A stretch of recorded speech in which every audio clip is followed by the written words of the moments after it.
Hi, welcome to the Profit Wizard Show. I'm your host, Chris Hanlon. Again, I'm going to apologize for the delay between shows. I've been busy writing a book, which, incidentally, was prompted by one of my previous shows. The book is titled Don't Lose Your Home Over It, Recession Strategy Secrets for Small Businesses. And it's probably available on Amazon by the time you're watching this. So, if it is, the link will be down below.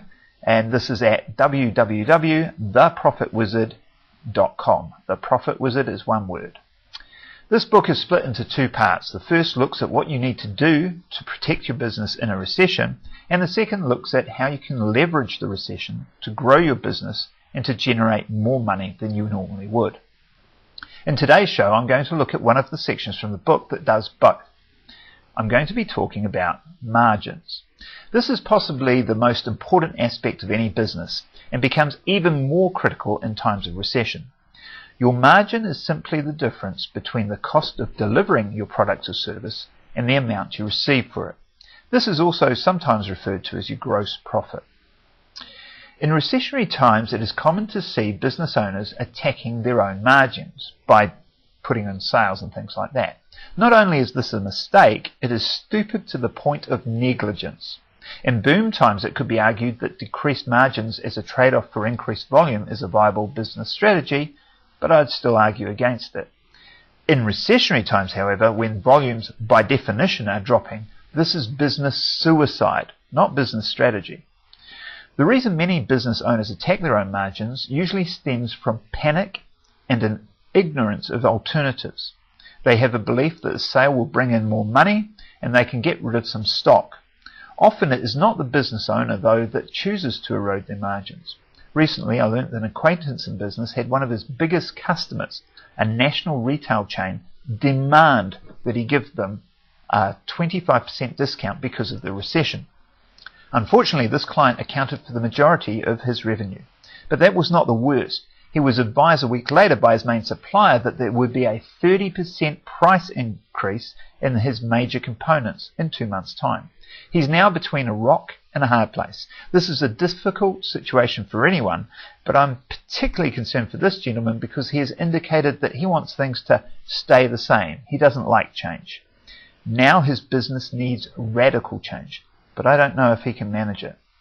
I mentioned in a previous show and in more detail in my book how to identify and avoid these risks. Whether pressure on the margins is created by suppliers or by the business owner, lower prices are simply not sustainable in a recession. So if we're not going to cut our prices, what do? We increase them. No kidding, really. Often just raising your prices and offering a reasonable reason for doing so will result in no adverse impacts on sales. Fortunately, if you feel uncomfortable with doing this, there's a number of other options available to you and to your business, which should be explored and tried well before you find yourself in a dilemma similar to that of my friend. The key message here is to keep a close eye on your margins and to make protecting them one of your highest priorities. Your margins are protected by ensuring your prices are high and your costs are low. Now, obviously, there's a balance here. Too high a price and the sales may be impacted. Too low a cost and your components may be of dubious quality. Even when business owners know this, they still make the mistake of looking at the number of sales rather than the profit of those sales, and so they have an invalid logic. Sometimes you will end up with fewer sales and fewer clients, but more profit. Now, most business owners see this as a bad thing, and it takes some discussion before they realize that this is the ideal solution.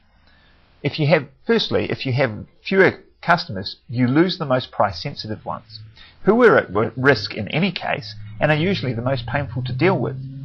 Now you and your staff have more time to spend on each transaction to make sure it's a great experience for your good customers that are willing to pay more.